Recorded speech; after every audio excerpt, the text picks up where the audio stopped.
All right, so we're just going to go through pre-drive checks and adjustments and the walk around. If you don't want to include your walk around in your video that you send to me, that's okay. The pre-drive checks and adjustments in the car is probably the most important thing. So I'll just go through this like I have a couple students, and I'm going through first day pre-drive checks and adjustments. We've already gone through, if they have their permit, I've checked their permits for their permit number, written that down. I've checked their contact information, their phone number, to make sure that's correct as well. Maybe getting a secondary phone number. If I have moms, maybe I'm getting dads. Again, not getting the student's phone number. We do not want to directly contact students unless we are also including the parents in on that text message or whatever. So we want to make sure we have too deep communication. First thing we want to go through is just make sure we talk to the students about what we're going to be doing on that drive. Okay, just so they have an idea. It doesn't have to be too in depth. You don't want to take 10 minutes to explain every detail of what you're going to do on that drive. Just a basic overview of the drive and maybe some of the skills that they're going to be working on. Okay. The pre-drive walk around. You want to walk around the car every drive, but you don't have to go through as much depth. Maybe after the first drive. Maybe after the first drive, you question them and ask them what are the things we should be checking. See if they remember. Okay. All right. So we'll go ahead and get started up today. First thing, this is drive one. So drive one, we're going to be working on pre-drive checks and adjustments. So every time we get into the car, before we drive, we want to make sure that we're taking a few minutes. Today it'll be a few minutes. After that, it'll just be a few seconds, maybe a minute at the most, to make sure everything inside the car is properly checked and adjusted before we drive. We'll also do a walk around of the car today before we get in that we'll do each drive to make sure everything on the outside of the car looks safe and secure. Then once we start driving today, we'll be working in a residential neighborhood, working on some of our basic skills, working on backing out of a parking spot, backing out of a driveway. We'll also work on two-way and four-way stop right-of-way.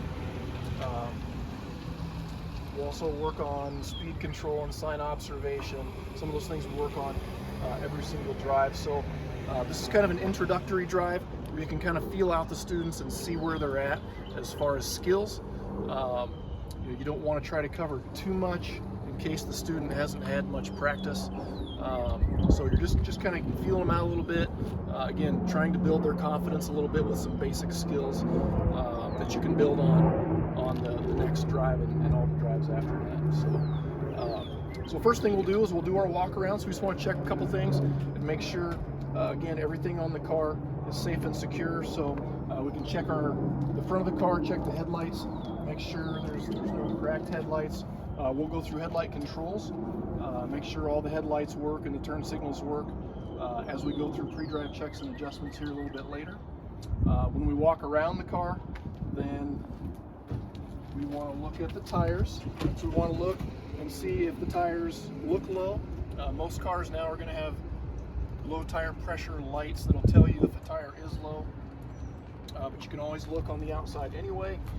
See if you have any hubcaps that are broken, anything like that. If you're borrowing mom or dad's car, you don't want them to think that you put a dent or a scratch in it when you brought it back. So if there's anything wrong with it, you can tell them before you take the car versus they find it after you drove the car and then you have to try to figure out who put the dent or the scratch in the car. So we just want to check the sidewalls for any damage.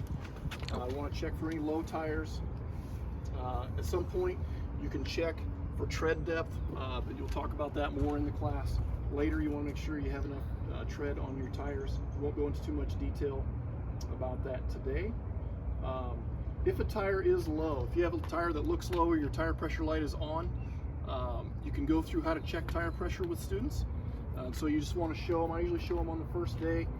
If you open up the driver's side door on the door jamb, there's a sticker that tells them what the tire pressure should be. Sometimes some cars have front and rear tire pressure that's a little bit different. This car, it's the same. Most cars, it's right around 33 PSI or pounds per square inch. Somewhere between 30 and 35 is usually where you want to be for that. So if they forget or don't look, what they don't want to do is look at the number on the side of the tire. That's the maximum pressure. So that could be 50 pounds of pressure, which would be too much to just drive around on a daily basis. Okay. Again, checking your mirrors, see if you have anything that's cracked, anything that's broken. This car is missing a little cover for our antenna, so that's good to see. As we walk around the back of the car, if you don't walk around your car every single drive, it's good to at least take 2 steps and look behind your car. So if you're parked in your driveway and you're going to back out of your driveway, it's good to take those 2 steps and just make sure that your little brother or sister hasn't left their scooter or bicycle or anything behind the car. Again, there's a lot of cars that don't have backup cameras, so you won't see that stuff unless you take 2 steps and look, right? Obviously looking behind our car, see if there's anything else, anybody else is getting in their car that's going to be backing up at the same time we're backing up. We're not going to be backing up for a while, so that's okay. As we come around the back of the car again, you do want to check your tail lights and turn signals. At some point, we're not going to do that right now. You can turn your hazards on. We'll talk about hazards and flashers later. And then you can walk around the car and check your turn signal lights. You have to have somebody to push on the brake to check your brake lights. You can always back up to a garage door, push on your brake lights, and see if they both line up. One thing that's good to check periodically is make sure that your tag or your sticker on your license plate is current. So this one is good through April of 2023. You might want to talk to them about what the registration is. We can go through that when we get in the car. And they do have 30 days after this sticker expires, although you don't want to push it because you will get a ticket if you don't change that sticker on time. So, and as we walk around the car, it's the same thing on this side. The tire that you definitely want to check is the driver's side front tire. If you're going to bump a curb or rub your tire up against a curb and cause sidewall damage, it's going to be this right front tire. Okay, we've had multiple. You can see there's some curb rash on this hubcap, wheel cover. But we've had multiple cars come in and they've had cuts or bubbles where you've hit a curb and it's caused a weak spot on the sidewall. So you definitely want to check that before you go out. Okay, this one has a cracked side mirror right there that we'll have to get repaired.